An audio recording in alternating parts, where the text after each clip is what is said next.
नमस्कार, स्वागत है आपका। सुबह के 10 बज चुके हैं। आपके साथ मैं हूं गरिमा सिंह और आप देख रहे हैं न्यूज़ वन इंडिया। इस समय की बड़ी खबर के साथ, बड़ी सियासी खबर के साथ बुलेटिन की शुरुआत कर रहे हैं। खबर लखनऊ से है। एमएलसी की दौड़ में बीजेपी नेताओं में अब कंपटीशन नजर आ रहा है और पुराने नेताओं और दूसरे दलों से आए नेताओं में ये दरअसल कंपटीशन दिख रहा है और बीच का रास्ता संगठन निकालने में जुटा हुआ है, क्योंकि एमएलसी की दौड़ में जितिन प्रसाद का नाम आगे चल रहा है। दूसरे नंबर पर संजय निषाद भी हैं। ये बड़ी खबर इस समय आपको हम बता रहे हैं। संगठन के लिए निश्चित तौर पर ये चुनौतीपूर्ण इसलिए हो गया है क्योंकि संजय निषाद भी आ गए हैं, रामचंद्र प्रधान का नाम भी सामने आ गया है, सीएम के करीबी जेपीएस राठौर भी इस रेस में शामिल हो गए हैं। तो कुल मिलाकर बीजेपी की स्टेट यूनिट ने राष्ट्रीय नेतृत्व को अपनी रिपोर्ट सौंप दी है।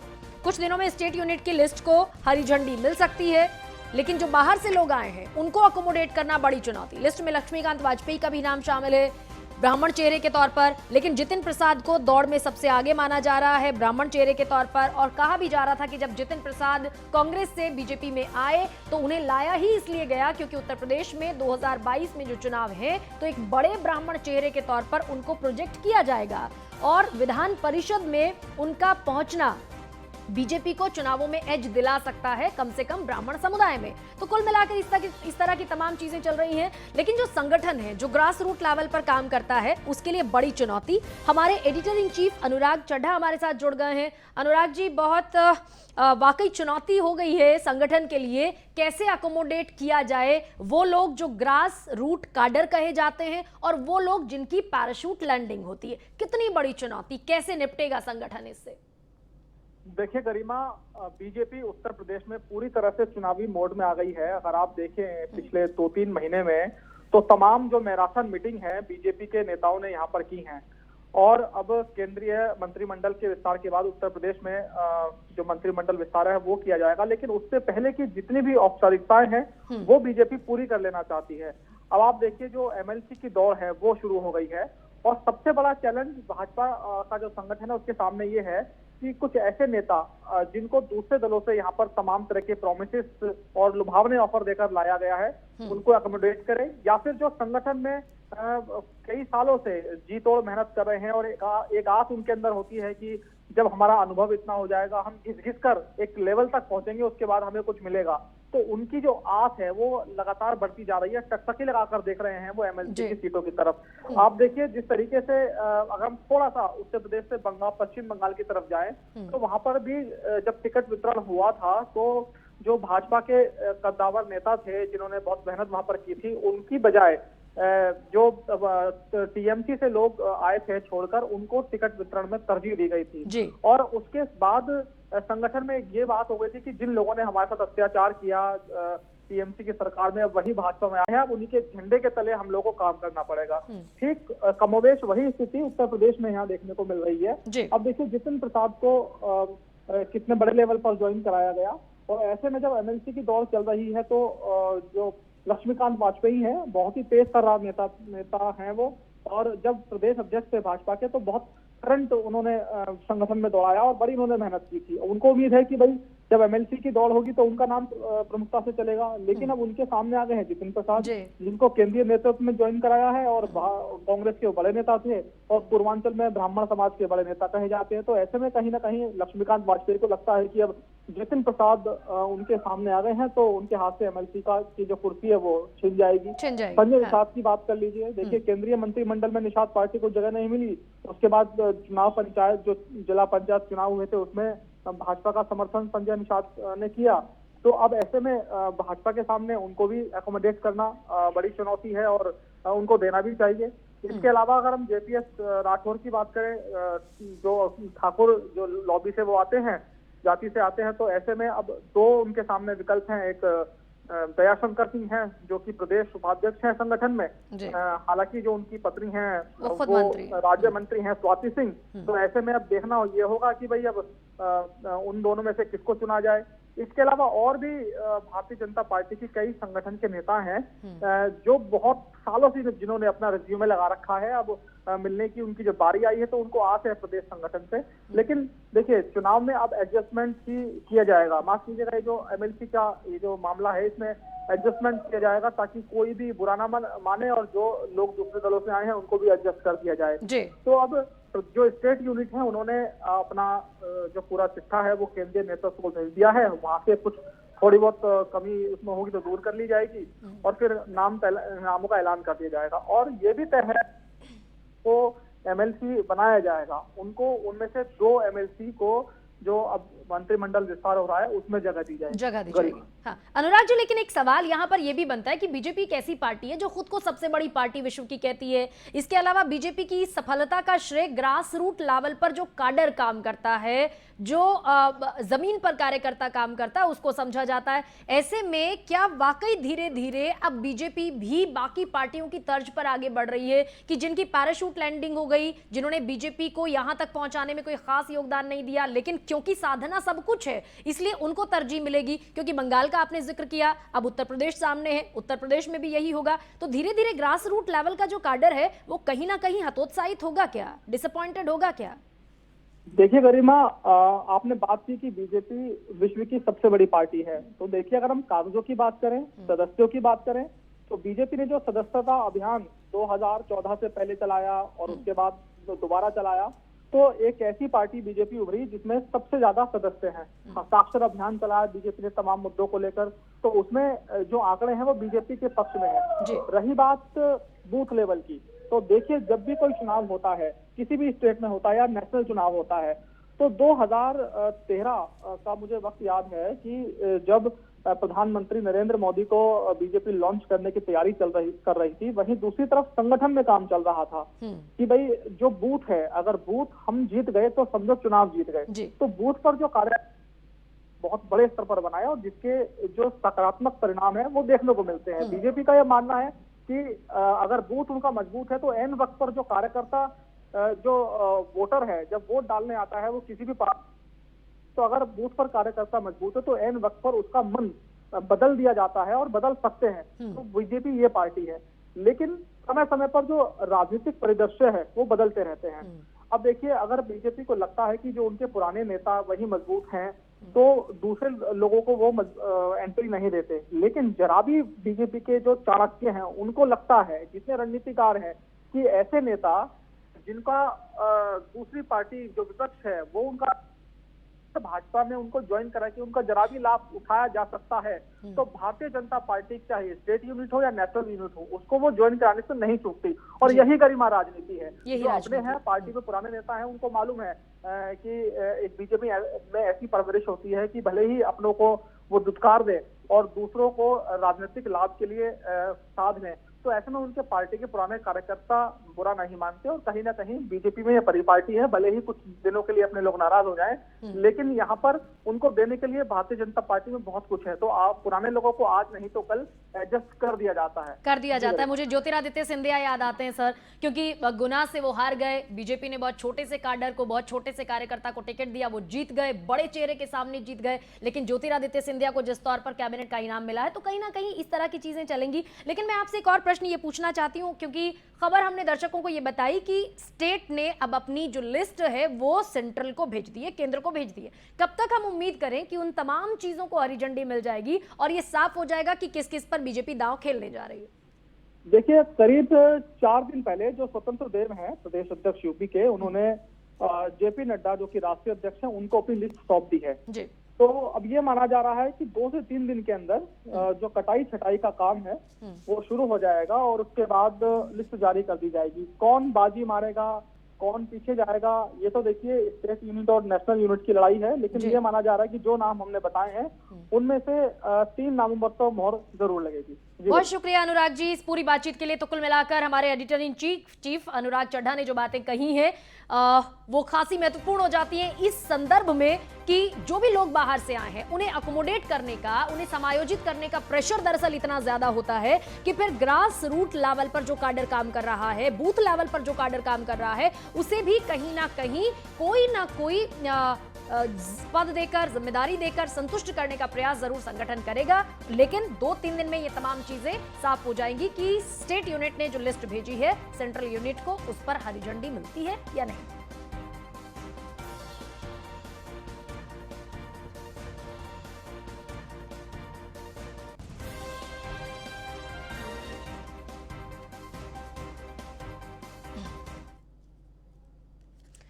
और अब जिक्र करेंगे उत्तर प्रदेश सरकार के बुलडोजर का। दरअसल उत्तर प्रदेश के बाद अब देश की राजधानी दिल्ली में उत्तर प्रदेश सरकार का बुलडोजर पहुंच गया है। 150 करोड़ रुपए की जमीन खाली कराई गई है और ये जमीन दिल्ली में भले ही है, लेकिन ये जमीन है उत्तर प्रदेश सिंचाई विभाग की।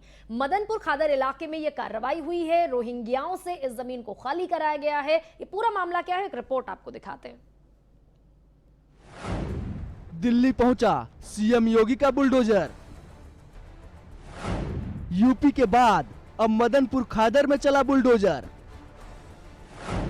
रोहिंग्या के अवैध कब्जे से खाली कराई जमीन।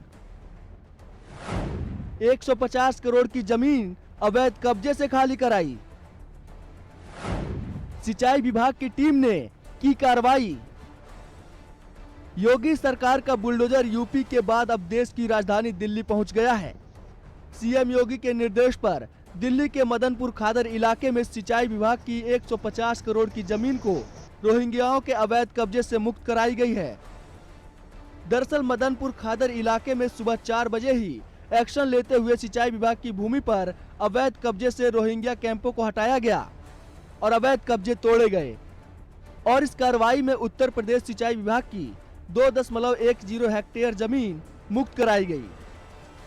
IWA दिल्ली पुलिस से रोहिंग्या मुसलमानों की अवैध बस्ती को हटाने के लिए गुहार लगाई, लेकिन कोई कार्रवाई नहीं हुई।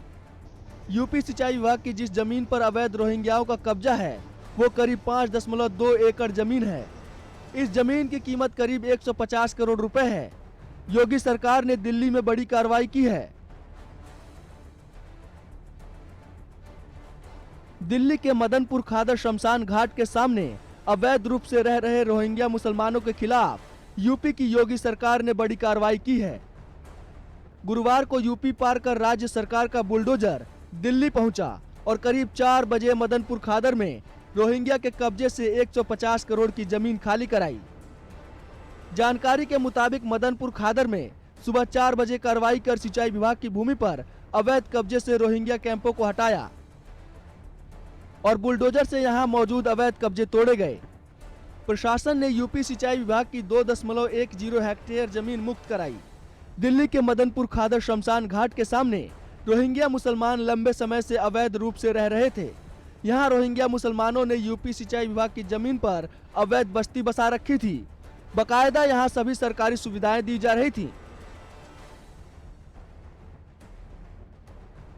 मीडिया रिपोर्ट के मुताबिक लॉकडाउन में इन कैंपों में दिल्ली सरकार और ओखला विधायक आमनतुल्लाह खान की ओर से राशन सामग्री भी मुहैया करवाई जा रही थी। इससे पहले खुद केंद्र सरकार ने सुप्रीम कोर्ट में कहा था कि रोहिंग्या मुसलमान भारत की सुरक्षा के लिए खतरा है और इन्हें सरकार देश से बाहर करना चाहती है।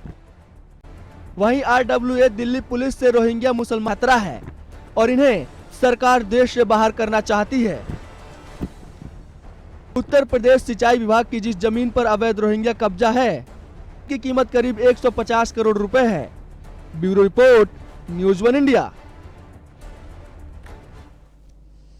150 करोड़ की जमीन थी उत्तर प्रदेश सिंचाई विभाग की, जिसे कल मदनपुर खादर इलाके में खाली कराया गया। रोहिंग्या यहां पर रहते थे, अवैध तरीके से रह रहे थे। तमाम तरह की खबरें ब्रजेश श्रीवास्तव मेरे सहयोगी इस समय मेरे साथ जुड़ गए हैं, उनका रुख कर लें। और इसके अलावा नीलेश चौहान भी रहेंगे लखनऊ से, उनका भी रुख करेंगे। पहले ब्रजेश आपसे पूछना चाहूंगी कैसे कोऑर्डिनेट हुआ ये, क्योंकि बहुत लंबे समय से इस बात पर सवाल था कि दिल्ली में या फिर हमारे पूरे देश में अवैध तौर पर कितने रोहिंग्या रहते हैं। हमारी केंद्र सरकार सुप्रीम कोर्ट में यह हलफनामा देकर कह चुकी है कि रोहिंग्या हमारे देश के लिए खतरा है। तो सबसे पहले मैं इसी पर आपसे जानकारी चाहूंगी कि यूपी और दिल्ली के बीच ये कैसे कोऑर्डिनेशन हुआ कि ये कार्रवाई मुमकिन हो पाई।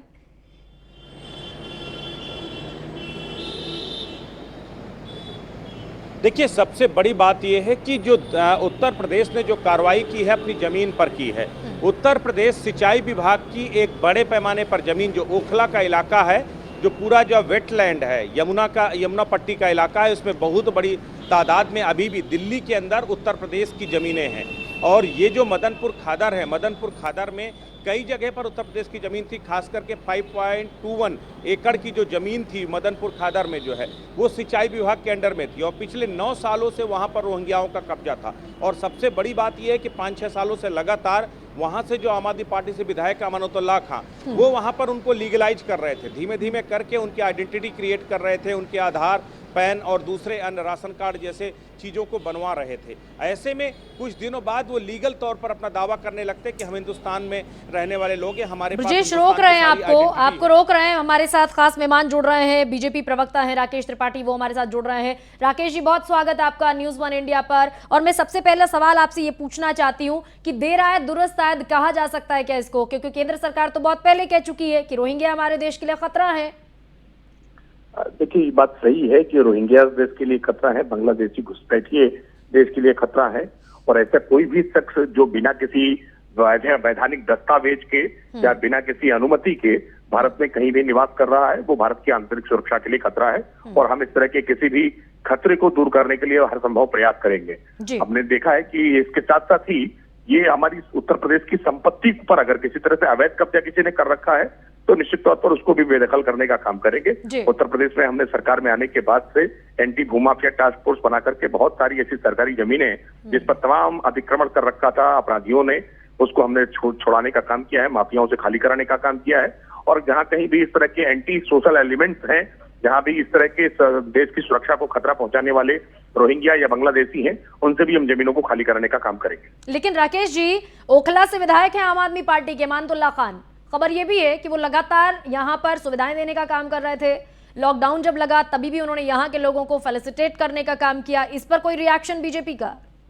देखिए, कुछ लोग लगातार इनको वोट बैंक के रूप में तलाशने का काम करते हैं। उन्हें देश की सुरक्षा या देश की अखंडता से कोई लेना देना नहीं है, उन्हें केवल हमेशा वोट बैंक की फिक्र रहती है। और किसी वोट बैंक को टारगेट करने के लिए वो इस तरह के देश की सुरक्षा को भी ताक पर रखने में कभी भी संकोच नहीं करते हैं। लेकिन ऐसे लोग लगातार खारिज हो रहे हैं, हाशिए पर जा रहे हैं और समाज उनको खारिज करने का काम करे। लेकिन एग्जिट पॉलिसी क्या होगी सर? क्योंकि ये छोटी छोटी कार्रवाइयां क्या वाकई हमारे देश में जो तादाद है रोहिंग्या मुसलमानों की, जिसको लेकर पहले भी बहुत सारी खबरें आती रही, बहुत सारे विरोध होते रहे, बहुत सारा समर्थन होता रहा, तो अब जो एग्जिट पॉलिसी होनी चाहिए, क्या वो यूनिवर्सल एग्जिट पॉलिसी, अल्टीमेट और यूनिवर्सल एग्जिट पॉलिसी की तरफ आप बढ़ रहे हैं क्या?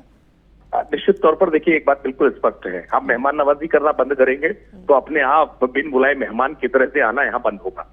हम जब तक उनकी मेहमान नवाजी करते रहेंगे, उन्हें परोस करके थाली में खिलाते रहेंगे, तब तक जाहिर सी बात है कि वो बिन बुलाए मेहमान की तरह हमारे यहाँ आकर के कब्जा करते रहेंगे। इसलिए जरूरी है कि हम ऐसे लोगों के खिलाफ पूरी कठोरता से कार्रवाई करें। ब्रजेश श्रीवास्तव भी मेरे सहयोगी बने हुए हैं। राकेश जी, मैं लौट रही हूँ आपके पास। ब्रजेश, बताएं जरा कि ये किस तरीके से अब आगे तमाम चीजें देखी जा सकती हैं, क्योंकि अब ये जो 5.2 एकड़ जमीन थी खाली करा ली गई, लेकिन अब आगे क्या?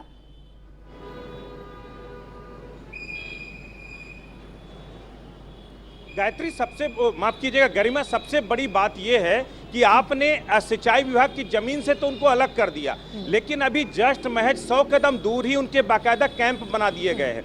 दिल्ली पुलिस उनको सुरक्षा दे रही है, दिल्ली के जो वहां से विधायक अमानतुल्लाह खान, वो उनके लिए खाना और रसद पहुंचा रहे हैं। सबसे बड़ा सवाल ये है कि एक जमीन से आपने खाली करा के दूसरी जमीन पर उनको काबिज कर दिया। दिल्ली में भी अगर देखा जाए तो पुलिस केंद्र सरकार के अधीन ही है, गृह मंत्रालय के अधीन ही है। सवाल ये दिल्ली के कोने कोने में, आप सीमापुरी ले लीजिए, संगम विहार ले लीजिए, ओखला ले लीजिए या फिर बाहरी दिल्ली ले लीजिए, आपको बड़ी तादाद में, लाखों की तादाद में रोहिंग्या बस्ती मिल जाएंगी। सवाल यही है कि आखिर एक जमीन से अलग करके दूसरी जमीन में बसा देना या वहां पर उनको शेल्टर देना, क्या ये स्थायी समाधान है? आप एक जगह से तो हटा लेंगे, लेकिन क्या अगर आप कह रहे हैं सुरक्षा को खतरा है तो सब जगह खतरा हो सकता है ना? बिल्कुल सही कह रहे हैं ब्रजेश। नीलेश मेरे साथ है। नीलेश, बस थोड़ी देर में आपके पास आ रही हूँ, थोड़ी सी प्रतीक्षा। लेकिन राकेश जी से इस सवाल का जवाब लेना बहुत महत्वपूर्ण है। राकेश जी, अगर आप जमीन खाली कराते हैं उत्तर प्रदेश सिंचाई विभाग की, लेकिन महज 100 मीटर की दूरी पर उनको एक शेल्टर दे देते हैं, एक कैंप दे देते हैं, भले ही वो व्यवस्था टेम्परेरी व्यवस्था हो, लेकिन उसके बावजूद मुझे लगता है कि जमीन खाली करने की कार्रवाई से पहले शायद इस पर एक ठोस निर्णय हो जाना चाहिए था कि होना क्या है इन तमाम रोहिंग्याओं का। सुन रहे हैं राकेश जी? राकेश जी शायद हमारे साथ नहीं है। नीलेश, ये लखनऊ में, क्योंकि आप इस समय मौजूद हैं और लखनऊ उत्तर प्रदेश की सियासत का बेहद महत्वपूर्ण पॉइंट है, मुझे बताएं आप कि क्या वो शेल्टर जो दिया गया है 100 मीटर की दूरी पर सिर्फ जमीन खाली कराना मकसद था, या फिर केंद्र सरकार का भी जो पॉइंट दिया है सुप्रीम कोर्ट में केंद्र सरकार ने, उस पर भी कहीं ना कहीं नजर रखनी जरूरी है और शायद इसमें कोऑर्डिनेशन के साथ काम होना जरूरी है? देखिए गरिमा, बहुत महत्वपूर्ण पॉइंट है। जिस तरीके से उत्तर प्रदेश सरकार का बुलडोजर दिल्ली में गरजा और जो उत्तर प्रदेश सिंचाई विभाग की जमीन थी उसको खाली कराया गया। उत्तर प्रदेश सरकार ने अपनी ओर से पूरी कार्रवाइयां की हैं, लेकिन अब जरूरत है दिल्ली सरकार को, जो वहां पर कैंप लगाकर उनको रहने की व्यवस्था करा रही है, या केंद्र सरकार को जरूरत है, क्योंकि उत्तर प्रदेश सरकार उत्तर प्रदेश के अंदर रहकर जो रोहिंग्या है उनको चिन्हित करके उत्तर प्रदेश के बाहर भेजने का काम कर सकती है। लेकिन दिल्ली में वो अपनी जमीन को जरूर खाली करा सकती है, लेकिन उनको भेजने का काम उत्तर प्रदेश सरकार का नहीं है, वो दिल्ली सरकार का है और केंद्र सरकार का है। ऐसे में दिल्ली सरकार को निर्णय लेना होगा, केंद्र सरकार को निर्णय लेना होगा कि उत्तर प्रदेश सरकार ने जो अपनी जमीन खाली कराई है उस पर जो अवैध रूप से बांग्लादेशी रोहिंग्या रह रहे थे उनको दिल्ली में क्यों रहने देना है। क्योंकि जिस तरीके से सुप्रीम कोर्ट ने भी कहा है कि रोहिंग्या मुसलमान हिंदुस्तान के लिए खतरा है और वो हिंदुस्तान के तमाम जगहों से लगातार गिरफ्तारियां भी हुई। उत्तर प्रदेश की अगर हम बात करें, योगी सरकार की बात करें, तो उत्तर प्रदेश में रोहिंग्याओं को गिरफ्तार करने के लिए एक स्पेशल टीम बनाई गई है जो लगातार ऐसे लोगों को चिन्हित कर रही है जो उत्तर प्रदेश के अलग अलग जगहों पर रह रहे हैं और अवैध तरीके से रह रहे हैं। या तो अवैध तरीके से बांग्लादेश बॉर्डर से हिंदुस्तान आए, उसके बाद उत्तर प्रदेश में उन्होंने अपना डेरा जमा लिया है। ऐसे हजारों लोगों को उत्तर प्रदेश सरकार ने निशानदेही करके गिरफ्तार करके जेल भेजने का काम किया है। अब जरूरत है, जहां पर दिल्ली की अगर हम बात करें, जहां पर सिंचाई विभाग की जमीन जो खाली कराई गई है उसमें जो अवैध रूप से बांग्लादेशी रोहिंग्या रह रहे थे, अब जरूरत है केंद्र सरकार वहां पर एक ठोस निर्णय ले, दिल्ली सरकार एक निर्णय ले कि आखिर जो देश की सुरक्षा के लिए खतरा है उनको हम अपने यहाँ रहने क्यों दें। क्योंकि सबसे पहले सवाल उठता है कि हम मंत्री, विधायक, पत्रकार बाद में, पहले हम हिंदुस्तान के नागरिक है और नागरिक होने का फर्ज यही बनता है कि हम उत्तर प्रदेश या देश के लिए जो सुरक्षा के लिए खतरा है उनसे दूरियां बनाएं, उनको वहां से बाहर खदेड़ें। तो अब जरूरत है कि दिल्ली सरकार इसमें ठोस कदम उठाए, क्योंकि दिल्ली सरकार जिस तरीके से लॉकडाउन में अभी हमने सुना कि वहां पर व्यवस्थाएं उनके विधायक मुहैया करा रहे थे, ऐसा बिल्कुल नहीं होना चाहिए। वोट बैंक के लिए राष्ट्रीय सुरक्षा में जो है सेंध लगाना ये बिल्कुल ठीक नहीं है, क्योंकि जो सुरक्षा के लिए खतरा है उनको बिल्कुल भी कहीं भी ठहरने की जगह उत्तर प्रदेश में नहीं होनी चाहिए। क्योंकि हमने देखा है कि पहले ये छोटे छोटे पॉइंट इकट्ठा करते हैं, छोटी छोटी तथ्य इकट्ठा करते हैं, उसके बाद एक बड़ा गिरोह बनाते हैं, उसके बाद एक आंतरिक सुरक्षा के लिए बड़ा नुकसान पहुंचाते हैं। अगर वाकई रोहिंग्या मुसलमान देश के लिए खतरा है, जैसा कि केंद्र सरकार ने सुप्रीम कोर्ट में हलफनामा दाखिल करके कहा है, तो निश्चित तौर पर एक बड़ी पॉलिसी, एक यूनिवर्सल पॉलिसी पर काम होना चाहिए और एग्जिट पॉलिसी को एग्जीक्यूट किया जाना चाहिए। नीलेश, बहुत शुक्रिया आपका इस बातचीत के लिए। ब्रजेश जुड़े थे, ब्रजेश आपका शुक्रिया, और हमारे साथ राकेश त्रिपाठी बीजेपी के प्रवक्ता जुड़े थे, राकेश जी आपका भी शुक्रिया। फिलहाल इस बुलेटिन में इतना ही, इजाजत दीजिए, लौट रहे हैं।